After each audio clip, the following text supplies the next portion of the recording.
পরমানন্দজি বলছেন, সন্তোষী হচ্ছে আধ্যাত্মিকতার প্রথম লক্ষ্য।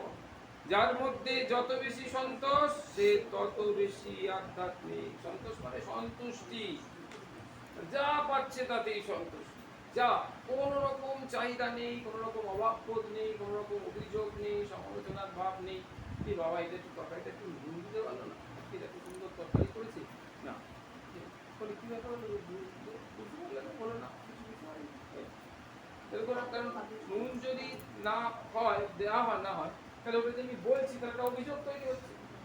অভিযোগটা এলো কোথেকে? আমার অসন্তুষ্টি থেকে, মানে খেয়ে আমি আনন্দ পাইনি, খেয়ে আমার তৃপ্ত হয়নি মোটেই, তুমি যা খুশি বলো, আমার তৃপ্তি হয়, তাহলে এটা অসন্তোষ থেকে।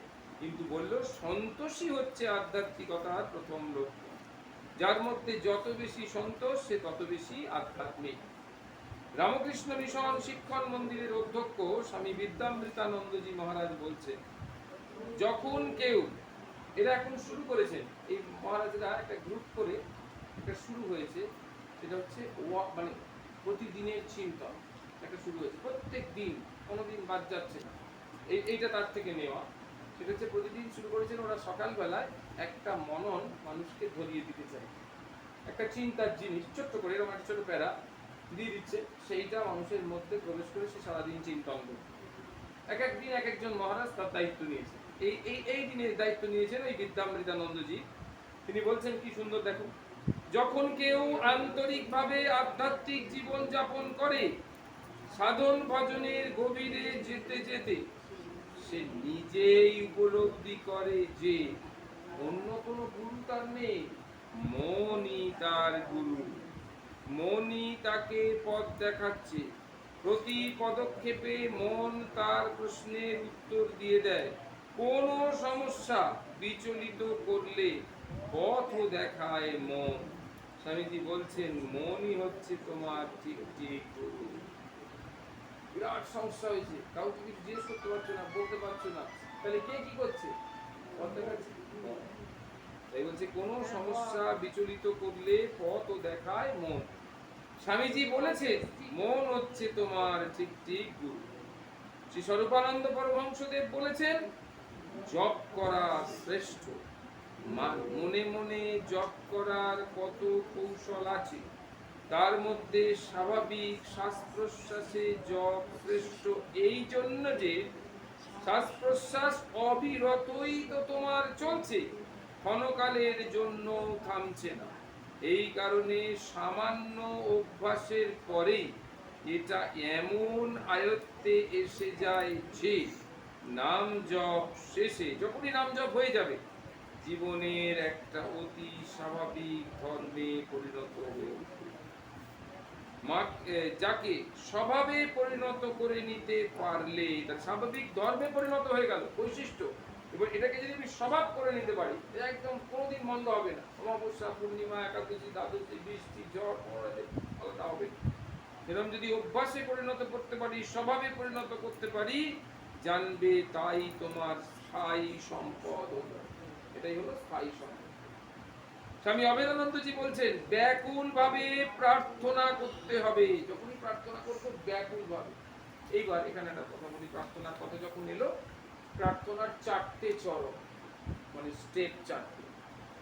সে আবার কি কথা, আমরা তো গেলেই প্রার্থনা করি, মন্দিরে গিয়ে ভগবানের সামনে, ফটোর সামনে প্রার্থনা করি, যখন তখন তার একবার চারটে চরণ আছে, 4 স্টেপস অফ এ প্রেয়ার।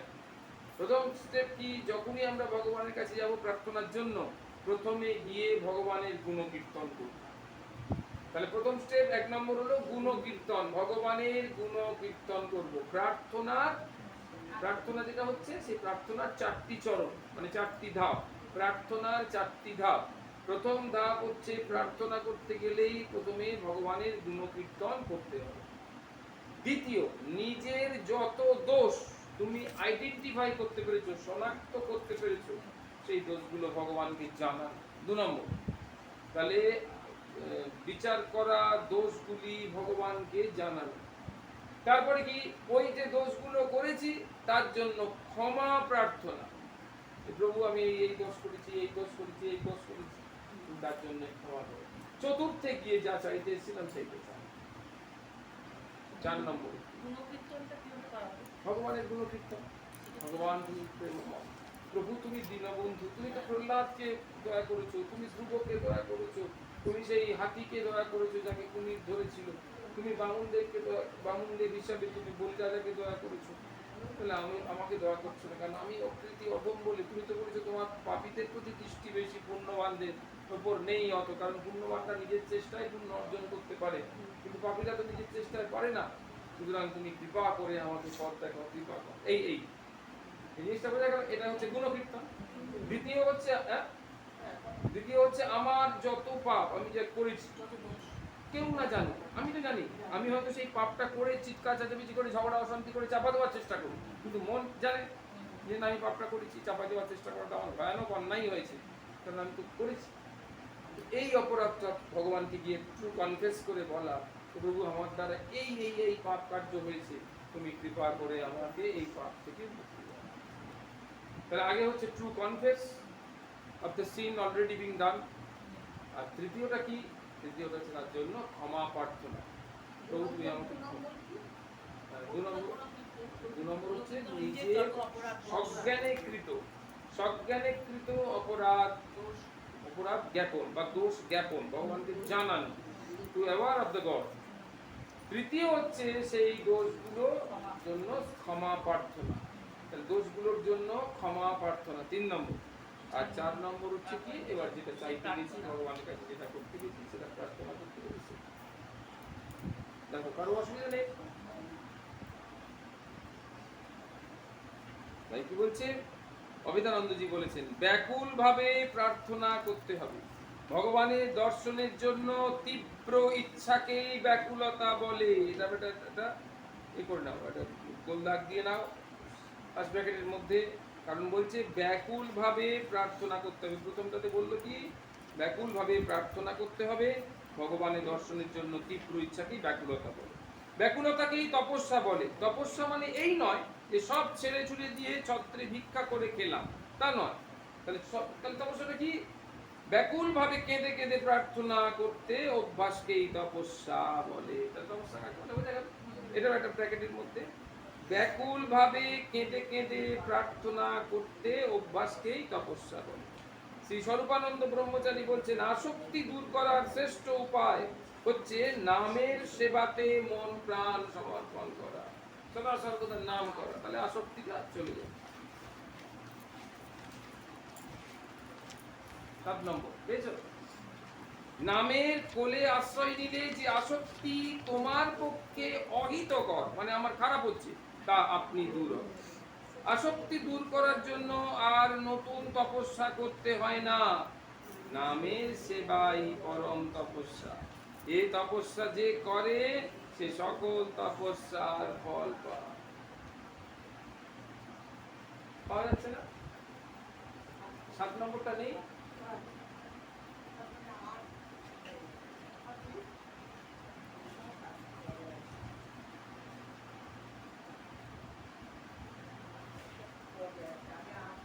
আচ্ছা, ঠিক করে নিও তাহলে। হ্যাঁ, তাহলে নামের কোলে আশ্রয় নিলে যে আসক্তি তোমার পক্ষে অহিতকর, তা আপনি দূর হবে। আসক্তি দূর করার জন্য আর নতুন তপস্যা করতে হয় না, নামের সেবাই পরম তপস্যা। এই তপস্যা যে করে সে সকল তপস্যার ফল পায়, নাম বললেই হবে। স্বামী প্রেমেশানন্দজি বলছেন, শুভ চিন্তা যে করে সেই ধন্য। বর্তমান সমস্যা যেটা এখন হয়েছে চিরকাল থাকবে না, তবে কর্তব্যগুলো সুসম্পন্ন না করলে মনের অন্তঃস্থলে থেকে তারা সংসারের দিকে টেনে রাখে। কর্তব্য শেষ হলে মন আপনা থেকেই উপরে উঠে যায়।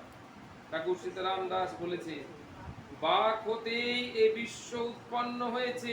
বাক মানে শব্দ থেকে, কথা থেকে। সুতরাং যারা শান্তি লাভ করতে চায় তাদের দিনের মধ্যে একটা নির্দিষ্ট সময় মৌন থাকা উচিত। মৌন নিলে চিত্ত অন্তর্মুখ হয়, বাইরের সঙ্গে আর তাল রাখা যায় না। বাক রূপে শ্রী ভগবান খেলা করেন, যত বেশি কথা যে কয় সে ভগবান থেকে তত দূরে সরে যায়।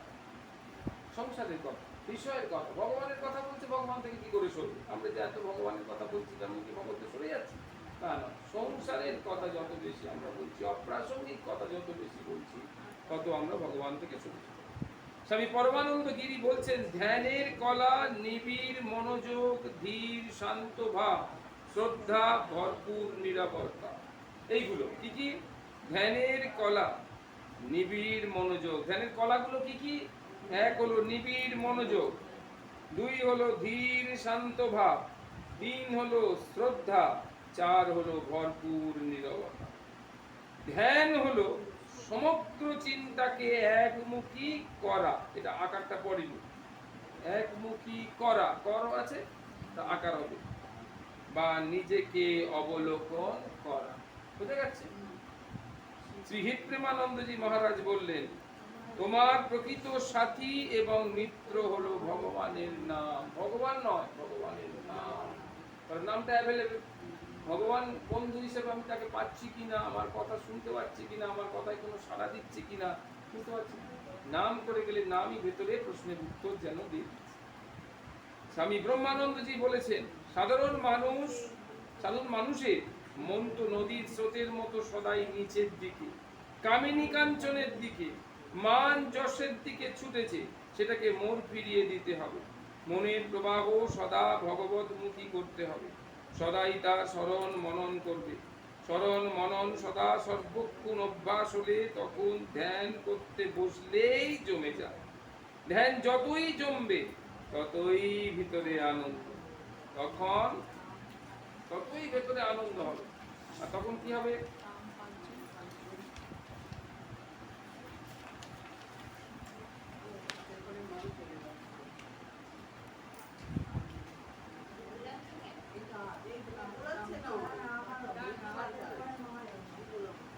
বিরাট তো উল্টো উল্টা, কোনোটা কোনোটা তোমার উল্টেছে।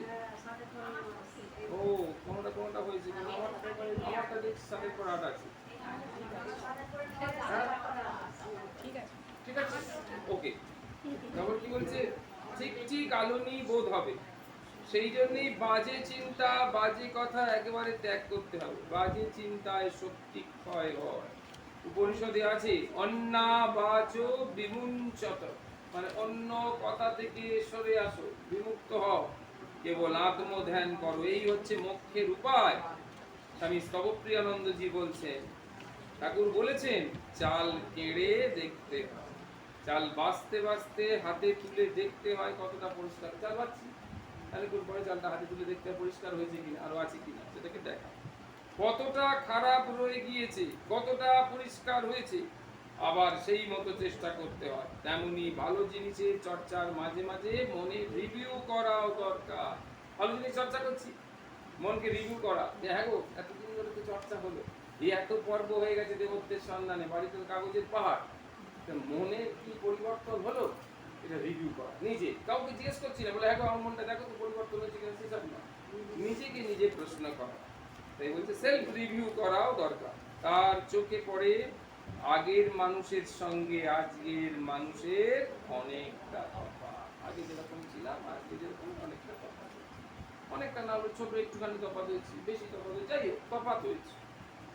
এক তরুণ ভক্ত খুব মন খারাপ করে স্বামী গৌতমানন্দজি মহারাজকে, যিনি এখন মিশনের রামকৃষ্ণ মিশনের প্রেসিডেন্ট মহারাজ, তার কাছে এসে জিজ্ঞাসা করলো, মহারাজ আমি যতই চেষ্টা করি মন শান্ত হয় না, সব সময় দুশ্চিন্তা হয়। মহারাজ শান্তভাবে তার দিকে তাকিয়ে রইলেন। তারপর আশীর্বাদের ভঙ্গিতে হাত তুলে মৃদু হেসে বললেন, যখন মন খুব অস্থির হবে তখন ভেবো তুমি একা নও, ঠাকুর আছেন, গুরু আছে, নিজের কাজ করে যাও, ফল নিয়ে ভয় পেও না। তুমি একা নেই, ঠাকুর আছেন, গুরুদেব আছেন, সুতরাং তুমি কাজ করে যাও, কখনো ভয় পেও না যে তুমি একা আছো। তরুণজি জিজ্ঞাসা করলো, কিন্তু ভয় তো চলে আসে মহারাজ। মহারাজ বললেন, যেমন ছোট শিশু বাবার হাত ধরে হাঁটে, সে রাস্তা নিয়ে ভয় পায় না, তুমিও তেমনি ভগবানের হাত ধরে চলার চেষ্টা করো। ভগবানের হাত ধরে চললে আর এই ভয়টা থাকবে না, নির্ভরতা আছে। পূজনীয় শুদ্ধানন্দ ব্রহ্মচারী বোধি বলছে, জপ মন প্রাণ ঢেলে করতে থাকো। কিভাবে জপ করবে? না মন প্রাণ ঢেলে। নিজেকে মেলে ধরো সেই বিশ্ব প্রাণের কাছে, সেই বিশ্ব চেতনার কাছে। আকুল হয়ে প্রার্থনা করো, চোখের জলে গুরুর চরণ ধুইয়ে দাও, দিয়ে উদাস হয়ে কৃপার চাতক হও। উদাস হয়ে, সংসার সম্পর্কে কোনো কামনা বাসনা নেই, উদাস। চাতক, চাতক মানে যেমন বৃষ্টির জলের দিকে থাকে, তেমনি কোনো চাওয়া নেই, শুধু তোমার কৃপার দিকে চাইতে আছে। চাতক হও, কোনো আশা নয়, কোনো নিরাশা নয়, কেবল কৃপার চাতক। তখন তোমার অজান্তে কোনো এক আনএক্সপেক্টেড মোমেন্টে, একেবারে অযাচিত মুহূর্ত, আনএক্সপেক্টেড মোমেন্ট বাংলায় বলছে অযাচিত মুহূর্ত, হঠাৎ করে মনের চঞ্চলতা ভুলে মন সতই নিজের থেকে শান্ত ও স্থির, নিজের থেকে শান্ত এবং স্থির হয়ে যাবে। কেউ কাকে কোনো চেষ্টা করে করতে হবে। বোঝা গেছে? মনের সব কোলাহল,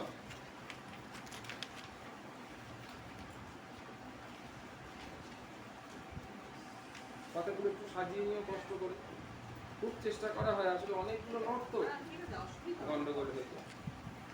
তাই বলছে নিস্তব্ধতার গভীরে প্রশান্তির সাগরে ডুব দেবে। তখন ধ্যানের আবেশ, ধ্যানের প্রশান্তি অন্তরে বাইরে ব্যক্ত হবে। ধ্যানের যে আবেশ, কি সুন্দর ভাবে আজকে সারাদিন রয়েছে, কি সুন্দর আনন্দে সারাদিন রয়েছে, একটা ভাব থেকে যায়। সেই ধ্যানই দ্বিতীয় গুরু সেবা। সেই ধ্যানটাই হচ্ছে দ্বিতীয় গুরু সেবা। একটা সাক্ষাৎ গুরু সেবা, আর ধ্যানটা হচ্ছে দ্বিতীয় গুরু সেবা। সোপান ভুললে চলবে না, মানে সিঁড়িগুলো ভুললে চলবে না, কোনটা আগে কোনটা পরে এটা ভুললে চলবে না। আগে জপ, পরে জপ করতে করতে, পরে অন্য কিছু সব, আগে জপ পরে জপ করতে করতে ধ্যান আসবে। তখন গুরু আনন্দ রূপে তোমার হৃদয়ে বাঁশি বাজাবে, তুমি প্রেমোন্মাদ হবে, তুমি একদম প্রেমোন্মাদ হবে। স্বামী প্রণবানন্দজি মহারাজ বলছেন, সংযম সাধুর প্রকৃত আহার। সংযমটাই হচ্ছে সাধুর প্রকৃত আহার। সংযমী স্বাস্থ্যের মূল, সংযমনী সুখ শান্তি ও শক্তির উৎস।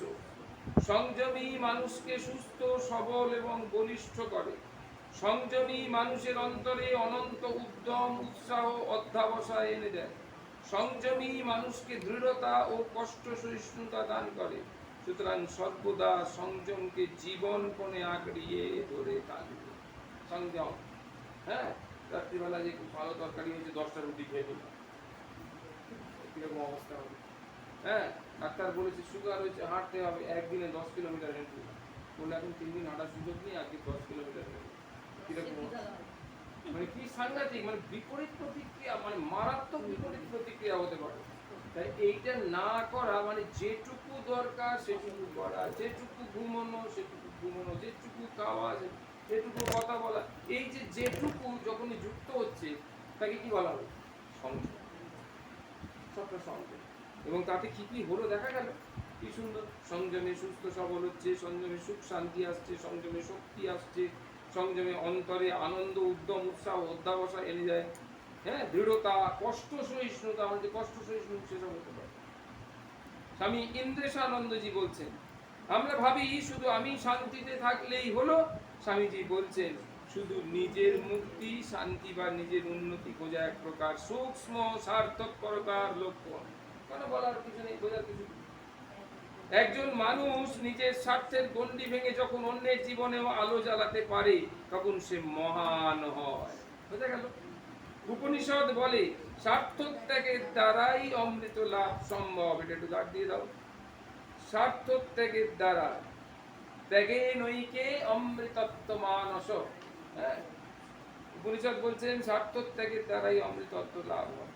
শুধু নিজের জন্য বেঁচে থাকা নয়, বরং অন্যের কল্যাণে নিজেকে উৎসর্গ করাই ভারতীয় সংস্কৃতির মূল শিক্ষা। নিজের জন্য বাঁচবো, নিজের ভালো হবে তার জন্য, তা নয়, অন্যের জন্য। মা সারদা বলছেন, যে ঠাকুরকে চিন্তা করবে, ব্যাকুল হয়ে ডাকবে, সেই তার দেখা পাবে। ডাকতে ডাকতে ছবিতে তার আবির্ভাব হয়। কত বড় কথা দেখতে পাচ্ছি। ডাকতে ডাকতে, প্রাণ ভরে ডাকতে, ছবিতে তার আবির্ভাব হয়। ধ্যান নাই বা হলো, ঠাকুরের ছবি দেখলেই হবে, তাকে দেখবে তাহলেই হবে। বাহ, সুন্দর কথা। ভগবান মনের ধন, এটা একটু দাগ দিয়ে রাখো। ভগবান কোথাকার ধন? বাইরের সম্পদ নয়, মনের ধন।